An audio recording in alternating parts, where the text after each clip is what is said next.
Praise the lord. ఈరోజు వాక్యాంశము mark సువార్త 9వ అధ్యాయం 23వ వచనం. అందుకు యేసు, నమ్ముట నీ వలనైతే నమ్మువానికి సమస్తము సాధ్యమే అన్నారు. ప్రభు ఈ వాక్య భాగం నుండి ఈరోజు మనతో ఏం మాట్లాడుతున్నారో చూద్దాం. ప్రియ సహోదరి, సహోదరుడా, ఈరోజు నీవు యేసులో నమ్మకం ఉంచిన వ్యక్తివేనా? నమ్ముట నీ వలనైతే అన్నాడు. అంటే పూర్తిగా నమ్మకం ఉండాలి, మీరు ఆయన యందు నమ్మకం ఉంచాలి అనే కదా అర్థం. మరి ఈరోజు నీ పరిస్థితి ఏంటి? నీవు ప్రభువుని మనస్ఫూర్తిగా నమ్మే వ్యక్తివేనా? ఆయన నీకు సహాయకుడని 100% నమ్మకం నీలో ఉందా?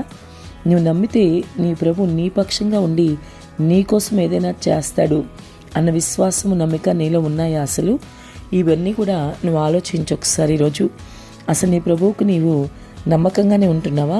ఆయనైతే నీ పట్ల ఎల్లవెళ్ళ నమ్మదగిన వాడే ఉన్నాడుగా.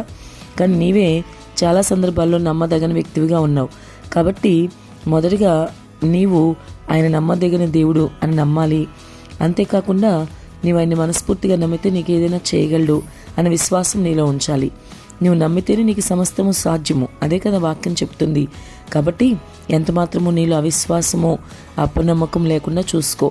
నీ నమ్మిక చొప్పునే నీకు జరుగుతుంది కనుక ప్రతి విషయంలోనూ నీ ప్రభువుకి హృదయపూర్వకంగా నీవు నమ్ము. నీ ప్రతి పరిస్థితికి నీ దేవుడు చాలిన దేవుడు కనుక నీవు ఆయనలో పూర్తిగా విశ్వాసం ఉంచి 100% విశ్వాసంతో ముందుకు వెళ్ళు. ప్రభు నీకు తప్పక సహాయం చేస్తారు. నీవు యేసులో 100% నమ్మిక ఉంచితే ఏం జరుగుతుందో తెలుసా? ఖచ్చితంగా నీకు విజయం వస్తుంది. అంతేకాదు, నీకు జరిగిన ఆ గొప్ప కార్యాన్ని బట్టి అనేకులు కూడా ప్రభువుని విశ్వసిస్తారు.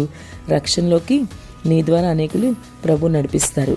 కాబట్టి నీలో అపనమ్మకం అనేది ఎంత మాత్రం లేకుండా చూసుకో.